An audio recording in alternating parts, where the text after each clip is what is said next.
नमस्कार मेरे YouTube परिवार और नए दर्शकों, स्वागत है आपका अंधकार का राज पर। तो क्या आप तैयार हैं एक ऐसी दुनिया में कदम रखने के लिए जहां डर सिर्फ एहसास नहीं बल्कि एक सच्चाई है। हर कहानी एक राज है और हर राज में छिपा है एक अनकहा सच। तो चलिए डर और रोमांच के इस सफर पर आपके साथ मैं अवधेश शुरू करते हैं। आज फिर से एक और खौफनाक कहानी लेकर आपके सामने उपस्थित हूँ। ये डरावनी कहानी है एक ऐसी शहरी लड़की के बारे में है जो शहर से दूर एक गांव में अपने छोटे घर में समय बिताती है, जहां उसका सामना एक भयानक चीज से हो जाता है। तो दोस्तों, कहानी शुरू करने से पहले क्या आप भी डर के शौकीन हैं? अगर हां तो चैनल को सब्सक्राइब करना ना भूलें। हर वीडियो में मिलेगा आपको एक नई डरावनी कहानी। तो क्या आप तैयार हैं? तो चलिए शुरू करते हैं इस कहानी को। मेरा नाम खुशबू है और मैं 26 साल की हूं। मैं शहर में एक ऑफिस में काम करती हूँ। छुट्टियों में मुझे शहर की भीड़भाड़ से दूर किसी गांव में समय बिताना बहुत पसंद है। एक छोटे से गांव में मेरा घर, एक छोटी झोपड़ी है जो कि जंगल के बिल्कुल किनारे पर बसा हुआ है। पर एक हादसे के बाद मैंने उस गांव में जाना छोड़ दिया। मैं काम से बहुत थक गई थी, मुझे आराम की सख्त ज़रूरत थी, इसलिए मैंने शहर से बाहर जाने की सोची। मैं अपने घर गई, अपना सामान पैक किया और अपनी कार से गांव की तरफ निकल गई। जब मैं गांव पहुंची तब शाम हो चुकी थी और मैं लॉन्ग ड्राइव की वजह से काफ़ी थक गई थी। मैं सीधे बिस्तर पर गई और सो गई। आधी रात को मेरे कार के अलार्म के बजने के कारण मेरी नींद खुली। मैंने खिड़की से बाहर की ओर देखा पर वहां कोई भी नहीं दिख रहा था। मैंने अपनी कार की चाबी ढूंढी और अलार्म को बंद किया। जब वह तेज अलार्म बंद हुआ तो मैं फिर से बेड पर लेट गई और सोने की कोशिश करने लगी। थोड़ी देर बाद फिर से अलार्म बजने लगा।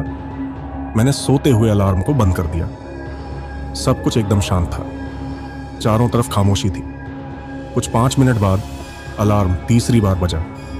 1 या 2 बार तो फिर भी चलता है, पर बार बार अब मैं जानना चाहती थी कि क्या हो रहा है।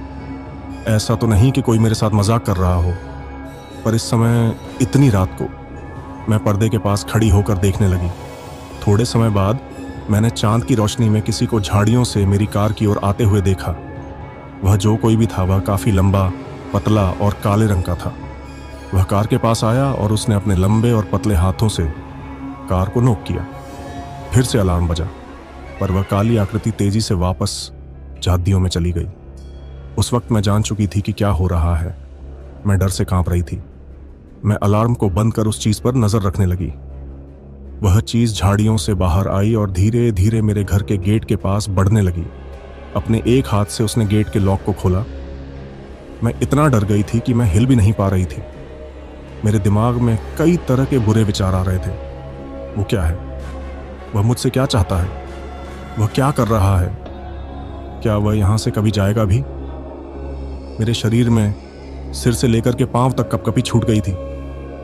मेरा गला सूखा था और मेरा दिल जोरों से धड़क रहा था। मैं बहुत ही भयभीत थी और डर के मारे मेरे दांत किटकिटा रहे थे। मैंने खुद पर काबू पाया और मैं उतनी तेजी से नीचे चली गई जितनी तेजी से मैं जा सकती थी। मैं बस लाइट्स ऑन करने ही वाली थी कि तभी मेरे पैर जम गए।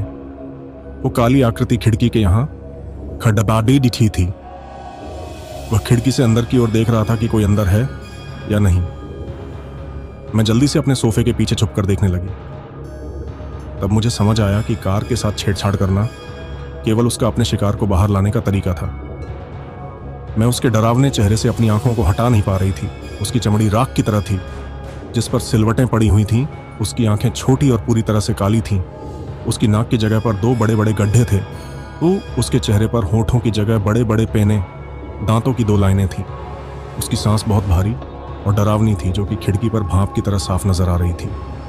मैं जानती थी कि वह जाने वाला नहीं है। खिड़की के पास थोड़ी देर तक खड़े रहने के बाद मुझे उसकी फ्रंट डोर को खोलने की आवाज़ आई। मैंने देखा कि वह दरवाजे के हैंडल को खोलने की कोशिश कर रहा था और उसके बाद उस जानवर ने एक तेज़ आवाज़ निकाली। वह आवाज़ किसी इंसान की तो नहीं हो सकती थी। वह आवाज़ ऐसी थी कि मानो कोई पागल कुत्ता हड्डी को चबा रहा हो। गहरी तथा भयंकर जानवर के गुर्राने की आवाज़ थी उसकी।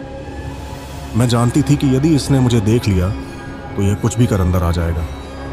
मैंने अपने आप को सोफे के पीछे छिपाया। मैं सोफे की परछाइयों में छिपना चाहती थी और बिल्कुल भी आवाज नहीं करना चाहती थी। मेरी आंखों से आंसू बह रहे थे। मैं अपनी नसों की आवाज सुन पा रही थी। मैं बस मरने ही वाली थी। मुझे नहीं पता मैं कितनी देर तक वहां छिपी रही। जब मैं उठी तो मैंने दरवाजे की तरफ देखा। वह जानवर जा चुका था। दरवाजा अपनी जगह पर था और सब कुछ सेफ लग रहा था। मैं सीढ़ियों से ऊपर की तरफ गई और मैंने खिड़की से बाहर की ओर देखा। बाहर रोशनी थी। वहां पर किसी भी तरह का कोई खतरा नहीं था। मैंने इस मौके का फायदा उठाया और अपनी चाबियां उठा ली। मैंने अपना सामान भी नहीं लिया। मैं कार की तरफ भागी। मैं कार में गई और दरवाजे को बंद कर जितनी तेजी से हो सके उस गांव से बाहर निकल गई। मैं तब तक गाड़ी चलाती रही जब तक मैं अपने शहर ना पहुंच गई। जब मैं अपने अपार्टमेंट में पहुंची तो मैंने रेडियो ऑन किया और मैं एक न्यूज़ सुनने लगी। अनाउंसर ने कहा कि गांव से 2 लड़कियों की लाशें मिल गई हैं। उनका शरीर बुरी तरह से कटा फटा पड़ा हुआ दलदल में पड्डा था। मुझे मालूम है कि जो वो जानवर चाहता था वह उसे मिल गया। दोस्तों, अगर आपको ये कहानी पसंद आई तो लाइक और सब्सक्राइब करना ना भूलें।